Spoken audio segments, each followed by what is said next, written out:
ઈશ્વર પર શ્રદ્ધા રાખજો કે એ જે કરશે એ યોગ્ય કરશે. પરીક્ષા આપવા ગયા, સરસ પેનો 2-4 લઈ જવાની, 4-5 પેપરો લખીને પ્રેક્ટિસ કે 3 કલાક હાથ અટકીને, એ તો કરવું પડશે. એક ઘોડો રેસમાં દોડે ને 6 મિનિટ, પણ એ આખું વર્ષ રોજ 6 કલાક દોડે, ત્યારે રેસમાં એ 6 મિનિટમાં ગોલ્ડ મેડલ લાવી શકે. તમારે પ્રેક્ટિસ તો કરવી પડે. કઈ પેનથી ફાવે છે, કઈ પેન નથી ફાવતી તો એ નહીં લેવાની, હે ને. આરામથી જવાનું, કયા કપડાં પહેરીને જવું, ખુલતા કપડાં ફિટ, એ બધું, આ બધું નાની નાની ચીજો કરવી પડશે, બેસ્ટ. અને પછી બધું બેસ્ટ લખ્યું ને, હરી ઈચ્છા. ઈશ્વર જે કરશે એ યોગ્ય કરશે, આ ભરોસો. આ બીજી વાત. ત્રીજી વાત જે કહેવા માટે હું ખાસ આ સેમિનાર હું કરું છું, મારું ગળું ખરાબ થઈ ગયું છે પણ હું બોલું છું. રોજ મા બાપને પગે લાગો, રોજ મા બાપને પગે લાગો. તમારામાંથી કેટલા લોકો લાગો છો? ખાલી હાથ ઊંચો કરશો, આટલા લોકો જોડે સેલ્ફી પડાવીશ. વાહ ભાઈ વાહ, 30% તો છે, બાકી તો બધા ભગવાન બચાવે અમને. દીકરા દીકરીઓ, જો તમારે સફળ થવું છે ને, ટકા લાવવા છે, પૈસા કમાવા છે, નામ કમાવું છે, તો આ ત્રીજો નિયમ શું છે? રોજ મા બાપને પગે લાગો. ઘણા તો લાગે તો આમ કરે, પેલી રિક્ષાને હેન્ડલ મારતો ને એમ કરે. એટલે બરાબર લાગ. એક વાત સાંભળજો મારી, આ દુનિયામાં માત્ર માત્ર માત્ર માત્ર ને માત્ર મા બાપ જ ચાહે છે કે તમારી પ્રગતિ થાય, બાકી કોઈ ચાહતું નથી કે તમારી પ્રગતિ થાય. Only your parents. એ તમને બોલશે, ઝૂડશે, ગમે તેવી વાત કરશે, થપ્પડ મારશે, કાઢી મૂકશે, પણ એ દિવસે રાત મા બાપ પણ ઊંઘતા નથી બોસ. તને ખબર ના પડે, હલા તારા મોઢામાં દાંત નતા ત્યાં તને પેદા કર્યો છે. દીકરા દીકરીઓ, મા બાપને પગે ના લાગો ને તો તેલ લેવા જજો, પણ એવું કોઈ કામ ના કરશો કે તમારા મા બાપને કોઈને પગે પડવા જવું પડે. આવું કોઈ કામ ના કરશો. અને દીકરીઓને ખાસ કહું છું, નાની નાની, મારે 4 દીકરીઓ છે, 2 મારી ને 2 મારા ભાઈની. મારો ભાઈ ગુજરી ગયો, મેં જોઈન્ટ ફેમિલીમાં એટલે 4 દીકરીઓનો બાપ છું. તમે હજુ નાના છો, તમને ખબર નથી એ દુનિયા ક્યાં ચાલે. મારી પાસે 3000 સુસાઇડના કેસ આવ્યા છે, એમાં 2500 સુસાઇડના કેસ બધા આપેલી ના પાડીને, પેલા હા પાડીને, જાનું આઈ લવ યુ, આવડા ગલુડિયા, કાં છો, ઠોકાઈ જશે. દીકરીઓ ના મા બાપ કહે છે, ના શિક્ષકો કહી શકે છે, એમની મર્યાદાઓ છે. અમારા જેવી નોટોનો કોઈ ફરક નથી પડતો. સાચી વાત તમને કહું, દીકરીઓ મા બાપની વિરુદ્ધ જઈ અને ક્યાંય પ્રેમ કરીને લગ્ન બગ્ન કરતા નહીં. કેમ કે છોકરો સમજી જશે કે પેદા કરેલા મા બાપની આ નથી થઈ ને, તો આ મારી એ નહીં થાય. એટલે તમારો પણ વિશ્વાસ નહીં કરે. બહુ ગંભીર વાત છે. આ શરીર ઈશ્વરે આપ્યું છે, મસ્ત, હે ને, પવિત્ર આપ્યું છે, એને સાચવવાનું. મા બાપ કે હા આપણને ન ગમે, મા બાપ કે તો કહેવાનું કે મને નથી ગમતું, એનો વિરોધ કરવાનો. હું એમ કહેતો મા બાપ કંઈ કૂવામાં પડી એટલે પડી, હું એ કહેતો જ નથી. એની જોડે ચર્ચા કરો, વાતચીત કરો, નહીં ચાલે. મા બાપ તમે બી વિરોધ વાતચીત કરો. મારા 4 છોકરા છોકરીઓ લવ મેરેજ કર્યા, પણ પહેલા મને કીધું પપ્પા છોકરી ગમે છે કે આ છોકરો જરા તપાસ કરજો ને. દીકરા દીકરીઓ કેરિયર બનાવો, બોડી બનાવો, મા બાપની સેવા કરો, પાયલોટ બનો. હે ક્યાં છો? હું નીકળું છું. તમારા મા બાપથી સારો હિતેચ્છુ આ દુનિયામાં નથી. અને ઘરમાં જીવતા ભગવાનને છોડી અને પથ્થરોમાં હોદશો ને તંબુરોય નહીં મળે બોસ. જીવતા ભગવાન. હું આજે પણ સવારે 5:30 દોડવા જઉં, 6 વાગે ઉઠું, ઘરમાંથી બહાર નીકળું, પહેલા મારી બાને પગે લાગુ એના રૂમમાં જઈને. પછી કહું બા સુરત જઉં છું. પછી પૂછે ક્યાં જાય છે? એટલે આપણે કહેવું પડે શાનો પ્રોગ્રામ છે. મેં કીધું પેલા મનોજભાઈ કોણ? એટલે પણ તાર ડોસી કોમ શું જવા દે ને ભાઈ, તું બધી પંચાયત પર કહેવાનું. પછી રાત્રે હમણાં 12:30 1 વાગે પહોંચશું તો પહેલા એના રૂમમાં જવાનું, પગે લાગવાનું, આપણા રૂમમાં જવાનું. ભગવાન મારે તારું કોઈ કામ નથી દોસ્ત. આટલો કોન્ફિડન્સ આવી જશે, લાગજો. તમે લોકો ચાહો છો કે તમારા રીગલ ક્લાસીસમાં હું ફરીથી કોઈ વાર લેક્ચર આપવા આવું, એવું ચાહો છો? પ્રોમિસ આપું છું કે વર્ષમાં 1 વાર પ્રજાપતિ સાહેબ બોલાવશે તો આવીશ. પણ આજે તમારે મને એક પ્રોમિસ કરવાની છે કે આજથી આપણે બધા જ મા બાપને પગે લાગશું, દિલથી લાગીશું. ના લાગો તમારી માની સોગન છે હો. ચલો 2 હાથ ઊંચા કરજો ભાઈ. પહેલા એ ફોટાવાળા ભાઈ આ વિડીયો ઉતાર લો જરા, જોઈ લો સીન. 2 હાથ ઊંચા કરો બરાબર. ભૂલો ભલે બીજું બધું, મા બાપને ભૂલશો નહીં. અગણિત છે ઉપકાર એના, એને વિસરશો નહીં. લાખો લડાવ્યા લાડ તમને, કોડ સૌ પૂરા કર્યા, એના કોડ પૂરવા ભૂલશો નહીં. મા બાપને ભૂલશો નહીં. આપ સૌનો ખૂબ ખૂબ આભાર. મારી બા માટે હું એક વાર 5,000ના ચપ્પલ લઈ ગયો. મને કે કેટલા ના? મેં તો 600 ના.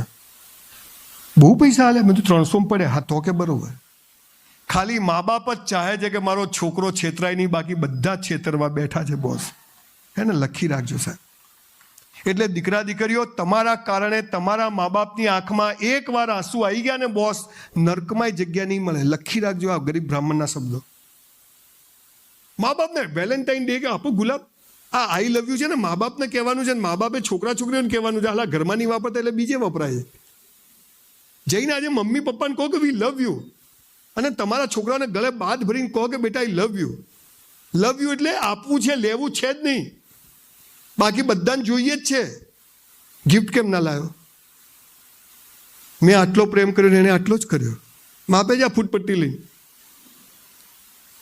દીકરા દીકરીઓ, સફળ થવું હોય, ટકા લાવવા હોય, ડૉક્ટર બનવું હોય, સરસ કેરિયર બનાવ્યું હોય ને, તો મા બાપ કેમ કરજો. હા, મા બાપને કહું છું કે તમારા વિચારો થોપતા નહીં. એ એની દુનિયા લઈને જન્મ્યું છે, એની પાસે એના વિચારો છે. એને આપણું કામ શું છે? એને પ્રેમ કરવો ને એને સપોર્ટ કરવો. એને late him fly in the sky. અરે એ ખોટો નિર્ણય લેશે તો એમ તો થશે કે સાલું bloody this was my decision. પણ એને નિર્ણય તો લેવા દે. ના ના, પડી જશે. ના ના, લાગી જશે. તમે દિવેલ પીધેલા ફરો, એ દિવેલ પીધેલો ફરશે. તમારા દાદાએ દિવેલ પીધેલા ફરતા. મજા નથી. 5-5 કરોડના ડોનેશન આપે ને એ લોકોના ફોટા તમે જુઓ, ધર્મશાળામાં ડાકુ જેવા. તમે કોઈ ધર્મશાળામાં જાઓ ને, ફોટા જોજો ડોનરોના. આપણે તો હું ક્યાંથી આવ્યા લોકો? તમે બધા આજે ઘરે જઈને તમારા હસતા થોડા ફોટા પડાવી લેજો. મરી જાઓ તો અમારે ક્યાંક પેપરમાં આપવા કામ આવે, હોધવા ના પડે. હસતા મા બાપને દુઃખી નહીં કરવાના. મા બાપથી મોટો કોઈ દેવ નથી, મા બાપથી મોટું કોઈ પૂજનીય નથી. હે ને? નંબર 1 પહેલું બેસ્ટ કરવાનું, બીજું ઈશ્વર પર શ્રદ્ધા રાખવાની, ત્રીજું મા બાપને દુઃખી કરવાનો સવાલ જ નથી. ક્યાંય બી જાઓ, લાઈવ લોકેશન મા બાપને આપી દેવાનું, એમને કોઈ ચિંતા ના રહે. અને મા બાપને કહું છું, લોહી પિતાની ક્યાં છે. હે ને? હમણાં એક પટેલ છે, અમારા સુરતમાં ફ્રેન્ડ છે, તો એમની છોકરીને ફોન જ ના લાવી આપે. પછી આજ સવારે એમનો ફોન, સંજયભાઈ દીકરીને ફોન લાવી આપ્યો ₹1,00,000 તમે કહેતા હતા ને. કેમ? મને કે એનું ધ્યાન રહે ને. મેં તો હવે આખું ગામ એનું ધ્યાન રાખશે. જે વસ્તુના ફાયદા છે એટલું નુકસાન બી છે. મોબાઈલ ના હોત તો તમે મને કોઈ ઓળખતા ના હોત. કોણ સંજય રાવલ? ચોથી વાત, તમારો પ્રોગ્રામ છે, હું મારી વાત પતાવીને પછી નીકળી જઈશ. પછી તમે બધા મજા કરજો. એકદમ જોરદાર આખરી પલ એવું ગીત આવતું હતું ને. મજા કરો, રખડવા જાઓ, રખડવા, પિક્ચર જોવા જાઓ, પિક્ચર, ભણવા બેઠા, ચોટી બાંધી, પેપર લખવા બેઠા, 2.5 કલાકમાં પતવું જોઈએ. હે ને? આટલા પ્રશ્નો લખાવા જોઈએ, આટલા શબ્દો, આટલા પેજ લખાવા જોઈએ. કરવું પડશે. વગર મહેનતે કશું છે નહીં દોસ્ત આ દુનિયામાં. અને નસીબ પણ કહે છે તું મહેનત કર, હું ખુલીશ. હે ને? મહેનત વગર નસીબ પણ ખુલતું નથી.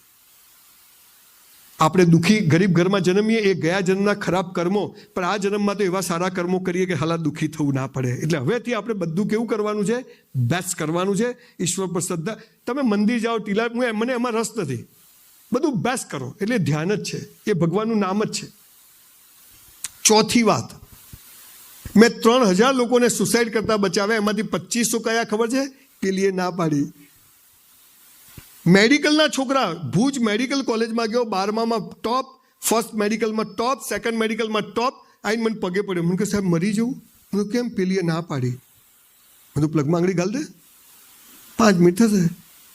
અલા તું આના માટે અહીંયા મેડિકલમાં આવ્યો છે?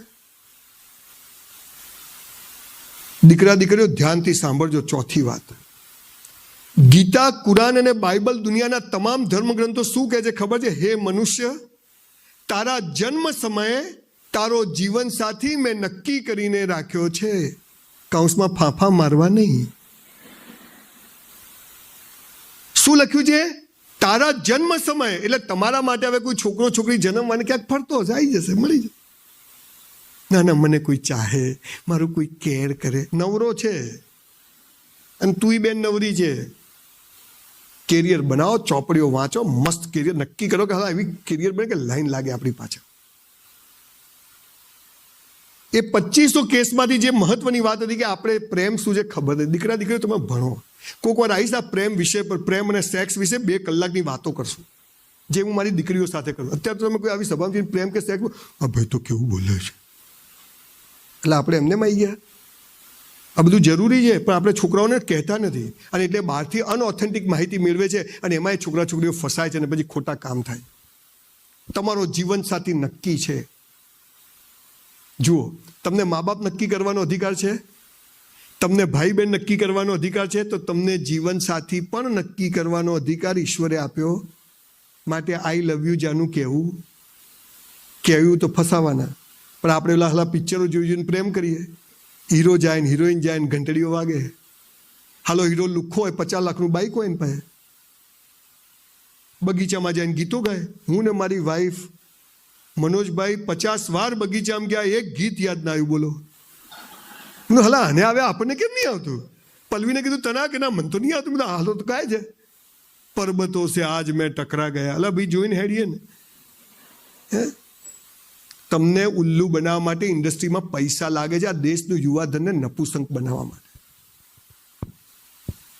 પ્રેમ થાય નહીં, પ્રેમ કરવો પડે, અને એ લગ્ન પછી જ કરવાનું. 100માંથી 95 એરેન્જ મેરેજો સફળ થયા છે, અને 100માંથી 95 લવ મેરેજો નિષ્ફળ ગયા છે. કે ત્યાં ખાલી ફિઝિકલ એટ્રેક્શન હોય છે, દેખાવ પરથી પ્રેમ થાય, બીજું કશું હોતું નથી. અને દેખાવ 5-10 વર્ષમાં પૂરો થઈ જાય એટલે પ્રેમ ના રહે, પછી પેલા ના ગમે, પેલી પછી ડિવોર્સ. જીવનસાથી નક્કી છે, મા બાપની હાજરીમાં એમના કહેવા, હા ગમે ના ગમે એનો વિરોધ કરવો એ બધું જવું, પણ એમની વિરુદ્ધ જઈને તો કરવું નહીં, નહીં ને નહીં. જીવનસાથી નક્કી છે, માટે ટાઈમ બગાડવો નહીં.